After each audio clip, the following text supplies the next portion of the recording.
कक्षा 9 क्षितिज पाठ 9 साखियाँ और सबद, जिसके कवि हैं कबीरदास जी।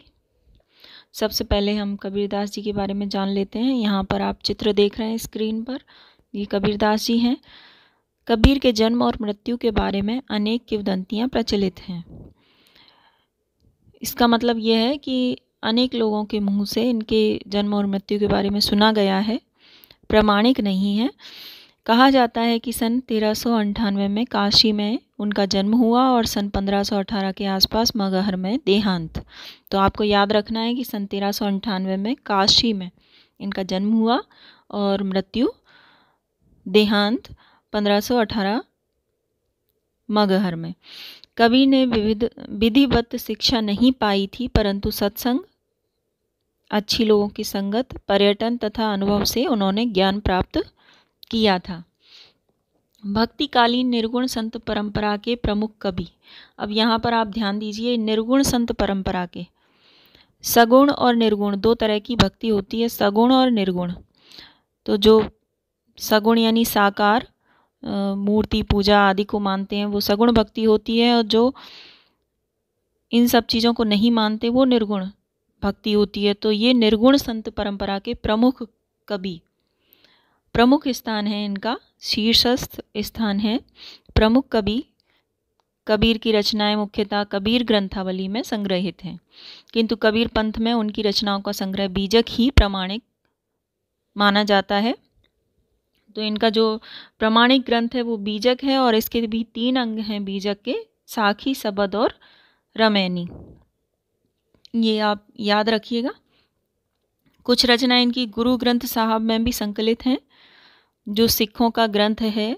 जैसे हमारे यहाँ रामचरितमानस है और मुस्लिमों में कुरान है, उसी तरह से सिखों में उनका जो ग्रंथ है गुरु ग्रंथ साहब, उसमें भी इनकी कुछ रचनाएं संकलित हैं।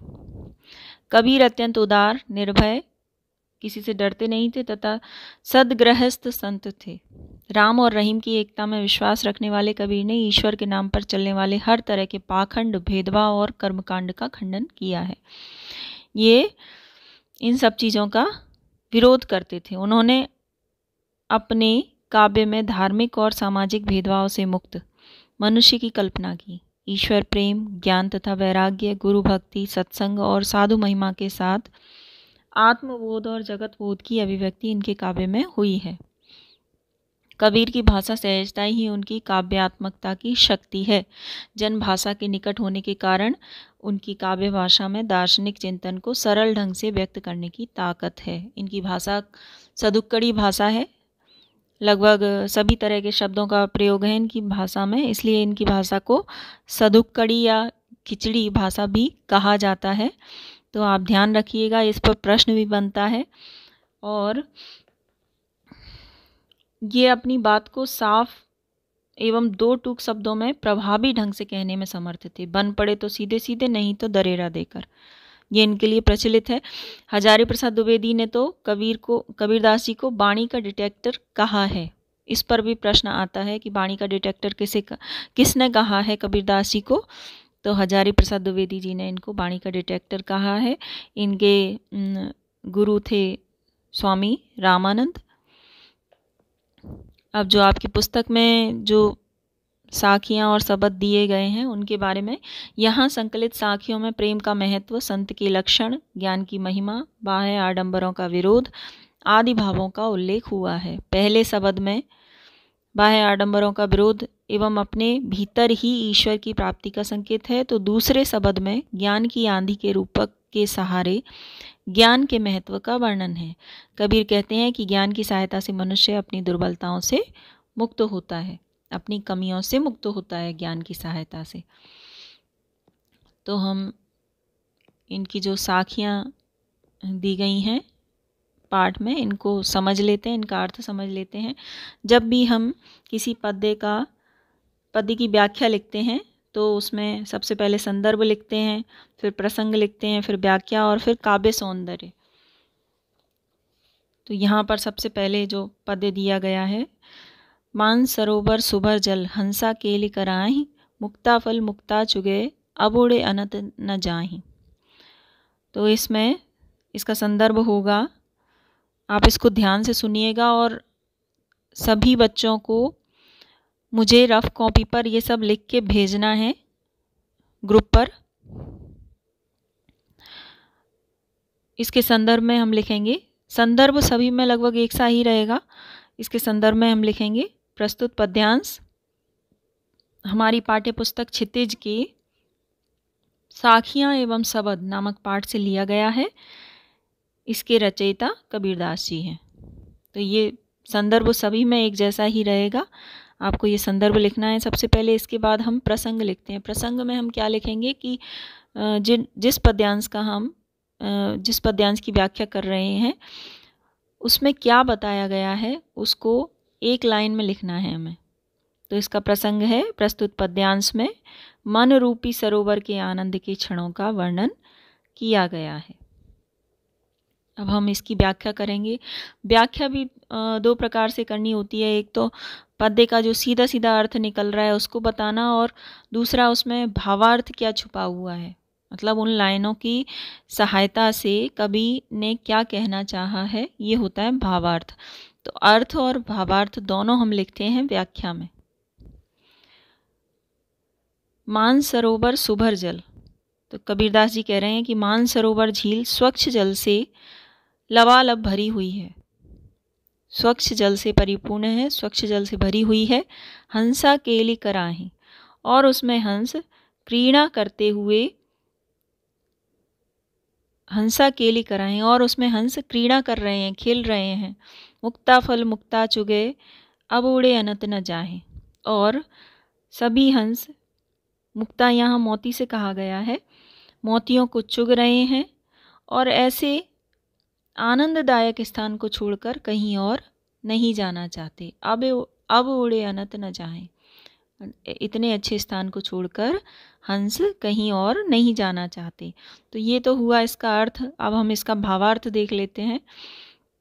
इसका भावार्थ यह है कि साधक का मन रूपी सरोवर, यहाँ मानसरोवर मन रूपी सरोवर, मनुष्य के मन को सरोवर माना गया है। तो साधक का मन रूपी सरोवर प्रभु भक्ति के आनंद के जल से भरा हुआ है। इसमें हमारी जीवात्मा रूपी हंस विहार कर रहे हैं। जो हमारी आत्मा है वो हंस है, वो इसमें विहार कर रहे हैं, क्रीड़ा कर रहे हैं। वे आनंद के मोतियों को चुगते हैं और इसे छोड़कर अन्यत्र कहीं नहीं जाना चाहते। वे सुख को छोड़कर प्रभु भक्ति में लीन होकर जो उनके मन में परम आनंद का सुख जो भोग रहे हैं वो उसको छोड़कर कहीं और नहीं जाना चाहते। अब हम इसमें काव्य सौंदर्य लिखेंगे। काव्य सौंदर्य में आएगा केली कराही में अनुप्रास, मुक्ता फल मुक्ता चुगे में यमक अलंकार है, दोहा छंद का प्रयोग हुआ है। ये जो हम पढ़ रहे हैं ये दोहा छंद है। जब मैं आपको छंद समझाऊंगी तो आपको अच्छे से समझ में आ जाएगा कि दोहा छंद क्या होता है। सरल ब्रज भाषा का प्रयोग हुआ है इसमें। प्रेमी ढूंढत मैं फिरों, प्रेमी मिले न कोय, प्रेमी को प्रेमी मिले, सब विष अमृत होए। अब सबसे पहले हम इसमें संदर्भ लिखेंगे। तो संदर्भ वही रहेगा हमारा प्रस्तुत पद्यांश हमारी पाठ्य पुस्तक क्षितिज के साखियाँ एवं शबद नामक पाठ से लिया गया है। इसके रचयिता कबीरदास जी हैं। इसमें हम प्रसंग लिखेंगे। सच्चे प्रेमी के मिलने पर मन की बुराइयां अपने आप ही खत्म हो जाती हैं, इसका वर्णन किया गया है। इसकी व्याख्या में हम लिखेंगे प्रेमी ढूंढत मैं फिरूं। कवि कहता है कि मैं अनेक स्थानों पर अपने प्रेमी अर्थात ईश्वर को ढूंढता फिरा, प्रेमी मिले ना कोई, लेकिन वह मुझे कहीं भी नहीं मिला। प्रेमी को प्रेमी मिले, सब विष अमृत हुए। अब ये बता रहे हैं कबीरदास जी के क्यों नहीं मिला, क्योंकि मैं अहंकार के वशीभूत होकर ईश्वर रूपी प्रेमी को ढूंढ रहा था। लेकिन जैसे ही मैंने अहंकार का त्याग किया, अपने हृदय में प्रेम को स्थान दिया, तो ईश्वर रूपी प्रेमी की प्राप्ति मुझे हुई। भावार्थ ये है कि जब दो सच्चे प्रेमी आपस में मिलते हैं, प्रेमी को प्रेमी मिले, जब दो सच्चे प्रेमी आपस में मिलते हैं तो सब विष अमृत हुए। तो मन में जो विष रूपी बुराइयां होती हैं वह अमृत के समान यानी अच्छाइयों में बदल जाती हैं। हमारे मन में जो बुराइयां होती हैं, विष रूपी बुराइयों को यहाँ विष कहा गया है और अच्छाइयों को अमृत। तो जो हमारे मन में विष रूपी बुराइयां होती हैं वो अमृत रूपी अच्छाइयों में बदल जाती हैं। तो यहाँ पर ईश्वर को प्रेम के माध्यम से ही प्राप्त किया जा सकता है, यह बताया गया है। इसके काव्य सौंदर्य में हम लिखेंगे दोहा छंद का प्रयोग किया गया है। ये आप सभी में लिख सकते हैं ये पॉइंट। दोहा छंद का प्रयोग किया गया है। सरल सदुक्कड़ी भाषा है, जैसा कि मैंने आपको बताया था इनकी कबीरदास जी की सदुक्कड़ी भाषा है। और अगला पॉइंट इसमें लिखेंगे विष बुराई तथा अमृत सद्गुण का अच्छे गुणों का प्रतीक है। हस्ती चढ़िए ज्ञान को सहज दुलीचा डार, स्वान रूप संसार है भूकन दे झक मार। इसके संदर्भ में हम वही लिखेंगे संदर्भ जो हमारा पहले था कि प्रस्तुत पद्यांश हमारी पाठ्य पुस्तक क्षितिज के साखियाँ एवं सवद नामक पाठ से लिया गया है। इसके रचयिता कबीरदास जी हैं। और इसके प्रसंग में हम लिखेंगे कि यहाँ पर कवि कहना चाहता है कि साधक को, जो साधना करते हैं उसको साधक कहते हैं, तो साधक को ज्ञान रूपी हाथी पर सवारी करते समय संसार रूपी कुत्तों के भौंकने पर ध्यान नहीं देना चाहिए। ये प्रसंग में आएगा। अब हम इसकी व्याख्या करेंगे। हस्ती चढ़िए ज्ञान को, तो यहाँ पर कवि ज्ञान प्राप्ति में लगे साधकों को संबोधित करते हुए कहते हैं, जो ईश्वर की आराधना कर रहे हैं, जो ज्ञान प्राप्त करना चाहते हैं, उनको संबोधित करते हुए कवि कहता है कि तुम ज्ञान रूपी हाथी पर सहज ही समाधि रूपी आसन, सहज दुलीचा डार, दुलीचा यहाँ आसन यानी कालीन को कहा गया है, छोटा सा आसन जिस पर हम बैठते हैं। तो कबीरदास जी कह रहे हैं कि ज्ञान रूपी हाथी पर, हाथी को ज्ञान का प्रतीक माना गया है, तो ज्ञान रूपी हाथी पर सहज समाधि रूपी आसन कालीन बिछाकर अपने ज्ञान प्राप्ति के मार्ग पर निश्चिंतता पूर्वक चलते रहो, आगे बढ़ते रहो। स्वान रूप संसार है भूकन दे झक मार। यह संसार कुत्ते के समान है, संसार कुत्ते के समान है जो हाथी को चलते देखकर बिना कारण के भौंकता रहता है। जब हाथी निकलता है तो कुत्ते क्या करते हैं, भौंकने लगते हैं। अर्थात साधक को ज्ञान प्राप्ति में लीन देखकर दुनिया वाले अनेक तरह की उल्टी सीधी बातें करते हैं, परंतु उसे दुनिया के लोगों की निंदा की परवाह नहीं करनी चाहिए। जिस तरह हाथी चुपचाप अपने रास्ते पर चलता रहता है, उसे कुत्तों के भौंकने से कोई अंतर नहीं पड़ता, उसी प्रकार साधक को भी सांसारिक लोगों की बातों से कोई अंतर नहीं पड़ना चाहिए। इसके काव्य सौंदर्य में हम लिखेंगे ज्ञान को हाथी और सहज ध्यान को दुलीचा में रूपक अलंकार है। कुत्ते सा भौंकना, झक मारे जैसे मुहावरों का प्रयोग हुआ है। दोहा छंद है, सदुक्कड़ी भाषा का प्रयोग किया गया है। अब हम अगले दोहे की व्याख्या करेंगे। पखा पखी के कारण सब जग रहा भुलान, निरपख होई के हरे भजे सोई संत सुजान। तो संदर्भ में यहाँ वही लिखेंगे फिर से कि प्रस्तुत पद्यांश हमारी पाठ्य पुस्तक क्षितिज के साखियाँ और सबद नामक पाठ से लिया गया है। इसके रचयिता कबीरदास जी हैं। इसके प्रसंग में हम लिखेंगे कि कवि किसी वाद विवाद में न पड़कर प्रभु भक्ति में लीन रहने का परामर्श दे रहे हैं। अब हम इसकी व्याख्या करेंगे। पखा पखी के कारण सब जग रहा भुलान। तो कबीरदास जी कहते हैं कि संसार के लोग किसी न किसी संप्रदाय के समर्थन में या उसके विरोध करने में लगे हुए हैं, पक्ष विपक्ष में लगे हुए हैं, किसी धर्म के या तो पक्ष में है या विपक्ष में है, और सारा संसार इसी में भूला हुआ है, इसी में लगा हुआ है। इस समर्थन या विरोध के कारण वे अपने मूल उद्देश्य अर्थात प्रभु की भक्ति को भूलते जा रहे हैं।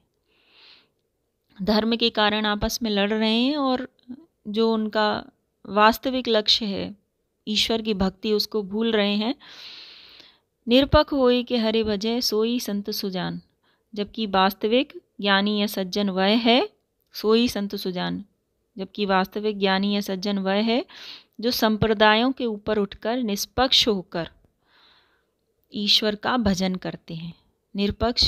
निरपक होई के हरे भजे, यानी निरपक्ष होकर हरि को भजते हैं, ईश्वर का भजन करते हैं, ईश्वर की प्रार्थना करते हैं।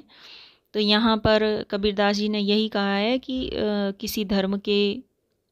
किसी भी धर्म के पक्ष या विपक्ष में ना बोलते हुए ईश्वर की भक्ति करना चाहिए। इसके काव्य सौंदर्य में हम लिखेंगे सोई संत सुजान में अनुप्रास अलंकार है, दोहा छंद है, सरल सहज सदुक्कड़ी भाषा है।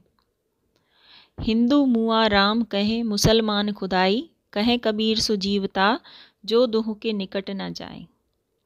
इसके संदर्भ में हम वही लिखेंगे फिर से कि प्रस्तुत पद्यांश हमारी पाठ्य पुस्तक क्षितिज के साखियाँ और शबद नामक पाठ से लिया गया है। इसके रचयिता कबीरदास जी हैं। इसके प्रसंग में हम लिखेंगे कवि ने हिंदू और मुसलमानों के बीच उत्पन्न भेदभाव की चर्चा की है।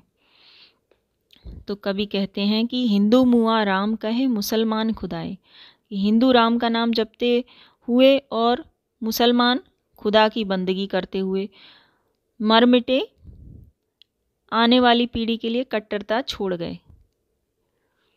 कहे कबीरा सो जीवता जो दोह के निकट न जाए, जबकि राम और खुदा एक ही हैं, ईश्वर तो एक ही होता है, उनको पूजने का, उनकी प्रार्थना करने का तरीका अलग अलग है, लेकिन सभी का ईश्वर तो एक है। ऐसा कबीरदास जी कह रहे हैं।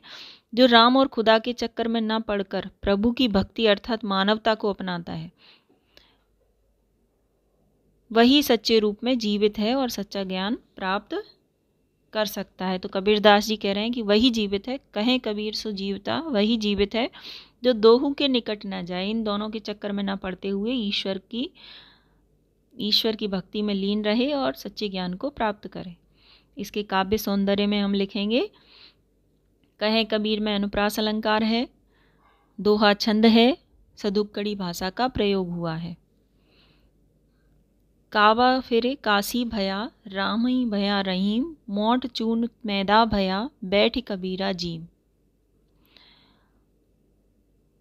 इसके संदर्भ में हम फिर से वही लिखेंगे कि यह पद्यांश हमारी पाठ्य पुस्तक क्षितिज के साखियाँ एवं शबद नामक पाठ से लिया गया है। इसके रचयिता कबीरदास जी हैं। इसके प्रसंग में हम लिखेंगे कि जब भक्त का मन धार्मिक भेदभाव से ऊपर उठ जाता है, उसी का वर्णन यहाँ पर किया गया है।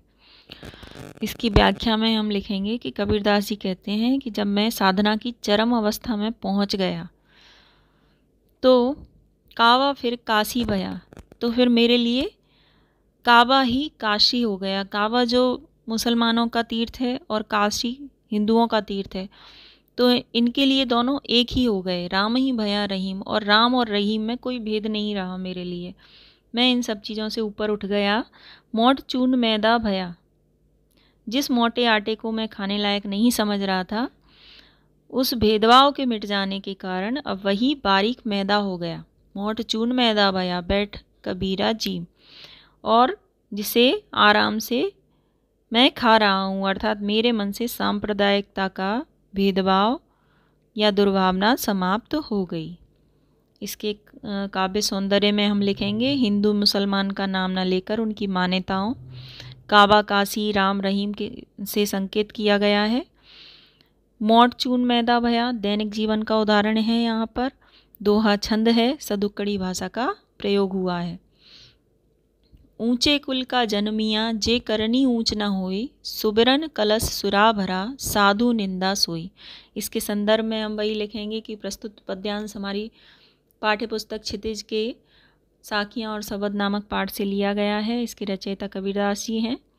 इसके प्रसंग में हम लिखेंगे कि प्रस्तुत साखी में संत कबीर ने बताया है कि ऊंचे कुल में जन्म लेना ही पर्याप्त नहीं है, हमारे कर्म भी ऊंचे होने चाहिए। इसकी व्याख्या में हम लिखेंगे ऊंचे कुल का जन्मिया जे करनी ऊंच न होए। यदि मनुष्य के कर्म ऊंचे नहीं है, जे करनी ऊंच न होए, अगर मनुष्य के कर्म ऊंचे नहीं हैं, अच्छे नहीं हैं, तो उसका ऊंचे कुल में जन्म लेने से कोई लाभ नहीं है। अर्थात व्यक्ति की महानता और श्रेष्ठता उसके कर्मों पर निर्भर करती है। यहाँ पर कबीरदास जी ने उदाहरण देते हुए बताया है, सुबरन कलश सुरा भरा साधु निंदा सोई। उन्होंने कहा है कि मदिरा यानी शराब सोने के कलश में ही क्यों ना भरी हो, किंतु साधु पुरुष उसकी निंदा ही करते हैं।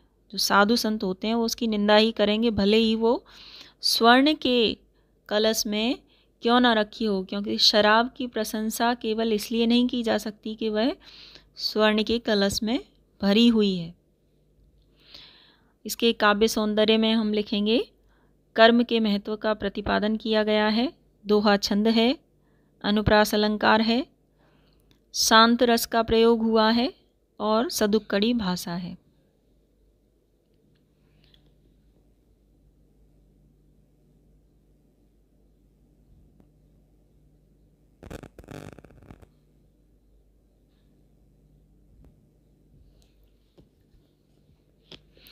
अब यहाँ शब्द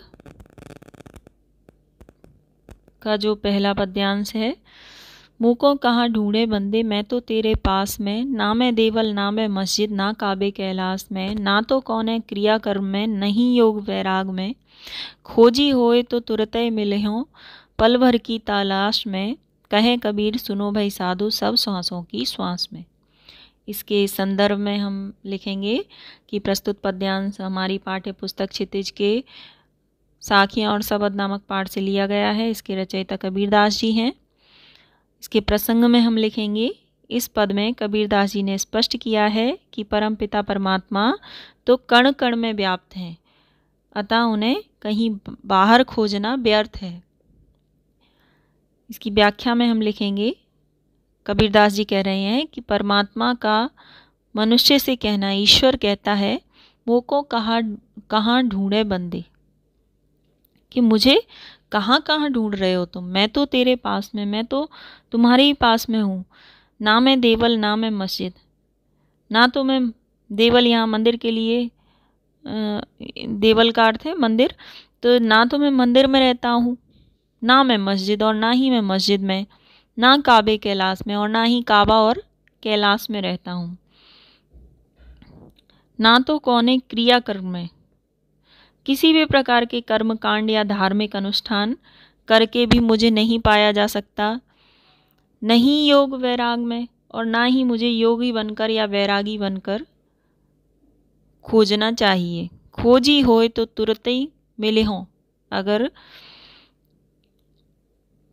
हृदय से खोजने वाला कोई सच्चा व्यक्ति है तो मैं पल भर में मिल जाऊंगा, पल भर की तलाश में, पल भर की तलाश में ही मिल जाऊंगा। कहें कबीर सुनो भाई साधु सब श्वासों की श्वास में। तो कबीरदास जी कहते हैं कि हे साधु सुनो, ईश्वर तो सब श्वासों की श्वास में, सभी प्राणियों के श्वास में, अर्थात उनके अंतर में निवास करता है। प्रत्येक मनुष्य की सांस में मेरा निवास है, अर्थात प्रत्येक जीवधारी के प्राणों का आधार मैं ही हूँ। प्रत्येक जीवधारी परमात्मा का ही अंश है। इसके काव्य सौंदर्य में हम लिखेंगे, तो तेरे मैं मस्जिद काबे कैलाश में अनुप्रास अलंकार है, गेय पद है, पद को गाया जा सकता है, सदुक्कड़ी भाषा का प्रयोग हुआ है। इसके बाद जो दूसरा शब्द है, संतों भाई आई ज्ञान की आंधी रे, भ्रम की टाटी सबे उड़ानी, माया रहे न बांधी, हित चित की द्वय थूनी गिरानी, मोह बलिंडा टूटा, तृष्णा छाने पारे घर ऊपर, कुबद का भांडा फूटा, जोग जुगत करे संतों बांधी, निरचु चुबे न पानी, कूण कपट काया का निकस्या, हरि की गति सब जब जानी, आंधी पीछे जो जल बूठा, प्रेम हरिजन भीना, कहे कबीर भान के प्रगटे, उदित भयातन खीना। इस पद्यांश को अच्छे से तैयार कर लेना। इसकी जो शुरुआत की 4 लाइनें हैं ये आ सकती हैं पेपर में, अच्छा है। इसके संदर्भ में हम लिखेंगे कि प्रस्तुत पद्यांश हमारी पाठ्य पुस्तक क्षितिज के साखियाँ और शबद नामक पाठ से लिया गया है। इसके रचयिता कबीरदास जी हैं। इसके प्रसंग में हम लिखेंगे, प्रस्तुत पद में बताया गया है कि ज्ञान की आंधी आने से मन के सभी विकार, विषय वासनाएं सब नष्ट हो जाती हैं और मोह माया का छप्पर गिर जाता है। अब हम इसकी व्याख्या करेंगे। संतों भाई आई ज्ञान की आंधी रे। कबीरदास जी कहते हैं कि हे संतों, आज ज्ञान रूपी आंधी आ गई है, अर्थात भक्त के मन में स्थित विकारों का नाश होने लगा है। उसके ज्ञान की समाप्ति का समय आ चुका है। भ्रम की टाटी सबे उड़ानी, माया रहे न बांधी। टाटी यहाँ पर्दे के लिए लगाए हुए और बांस आदि की फट्टियों का पल्ला, एक छप्पर होता है, उसको कहा गया है टाटी। तो इस ज्ञान की आंधी के आते ही भ्रम के सभी छप्पर टूट गए हैं, जिसे सांसारिक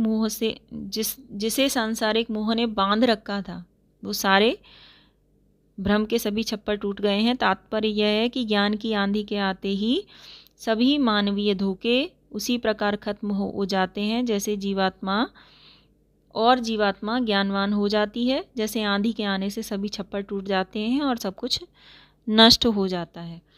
हित चित्त की द्वै थूनी गिरानी, मोह बलिंडा टूटा। ज्ञान की आंधी आते ही मिथ्या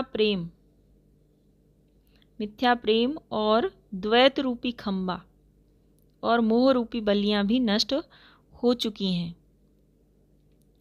गिर चुकी हैं। अर्थात जिस प्रकार आंधी के आगमन पर छप्पर को सहारा देने वाले खंभे एवं बल्लियां नहीं टिक सकती, उसी प्रकार ज्ञान के प्रादुर्भाव से, ज्ञान के प्रकाश से संसार के प्रति झूठा प्रेम तथा आत्मा और परमात्मा को दो वस्तु समझने की भावना भी समाप्त हो जाती है। तृष्णा छाने परे घर ऊपर, कुबदी का भांडा फूटा। ज्ञान के आगमन से तृष्णा रूपी छत टूट जाती है और छप्पर, जो जीवात्मा को कहा गया है, छप्पर में रखी बुरी भावना रूपी बर्तन भी टूट जाते हैं। अर्थात जिस प्रकार आंधी के आने से छप्पर की छत गिर जाती है और पता चल जाता है कि इस घर में क्या क्या था, उसी प्रकार ज्ञान की आंधी से मानव की बुरी भावनाएं स्पष्ट दिखाई देने लगती हैं। जोग जुगति करी संतों बांधी, निर्चू चुहे न पानी। इस छप्पर को संतों ने बड़ी युक्ति से बांधा है, अब इससे पानी बिल्कुल नहीं टपकता। कूड़ कपट काया का निकस्या, हरि की गति जब जानी। इसी प्रकार जब से हरि अर्थात परमात्मा की गति को जाना है, तब से इस शरीर का सारा कूड़ा करकट बाहर निकल गया है, अर्थात बिल्कुल निर्मल हो गया है। आंधी पीछे जो जल बूठा, प्रेम हरिजन भीना। तो आंधी के पश्चात जिस प्रकार वर्षा आकर सभी कुछ भिगो डालती है, उसी प्रकार ज्ञान के आगमन से जीवात्मा प्रेम के रस में भीग जाती है और साधक भगवान की भक्ति में लीन हो जाता है। कहे कबीर भान के प्रगटे, उदित भया तन खीना। कबीरदास जी कहते हैं कि इस प्रकार ज्ञान रूपी सूर्य के उदित होते ही अज्ञान रूपी अंधकार समाप्त हो जाता है। अर्थात जिस प्रकार सूर्य के उदय हो जाने पर रात्रि की कालिमा समाप्त हो जाती है, उसी प्रकार ज्ञान को पहचान लेने पर अज्ञान तथा माया मोह भी नष्ट हो जाते हैं। इसके काव्य सौंदर्य में हम लिखेंगे, अनुप्रास एवं रूपक अलंकार है, पद में गेयता है, सरल एवं मधुर भाषा का प्रयोग हुआ है,